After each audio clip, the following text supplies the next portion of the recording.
Ciao tifosi del Napoli, se ami dal cuore il nostro club, lascia un like al video e iscriviti al canale per rimanere sempre aggiornato sulle ultime notizie del Napoli. Forza Napoli sempre! Il Napoli guarda al presente con grande fiducia, ma gli occhi del club azzurro sono sempre attenti alla ricerca dei talenti del futuro. Giovanni Manna segue molto da vicino il mercato internazionale. Secondo indiscrezioni che arrivano dall'Argentina, i partenopei avrebbero scelto Kevin Zenon, giovane calciatore del Boca Juniors, per un ruolo esterno.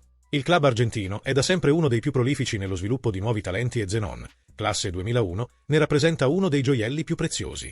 Come riportato da Passion Football, il Boca Juniors sta cercando di piazzare Zenon in Europa, ma la concorrenza è forte. Il giocatore è molto popolare anche in Brasile, ma Riquelme, leggenda e attuale dirigente del club, preferisce evitare di rinforzare rivali diretti come il Palmeiras in Coppa Libertadores. A livello europeo, invece, c'è grande interesse da parte di club come Newcastle, Brighton, Olympique Lione e Tottenham. Il Boca Juniors ha fissato un prezzo di 20 milioni di euro. Se la clausola venisse pagata, la firma di Zenon sarebbe immediata. Il possibile arrivo dell'argentino rafforzerebbe ulteriormente gli schieramenti della squadra di Antonio Conte. Vedremo se ci saranno sviluppi nelle prossime settimane. Qual è la vostra opinione, tifosi del Napoli? È un buon rinforzo per la nostra squadra o no? Lasciate il vostro commento sul video e iscrivetevi sempre qui al canale FZA Napoli.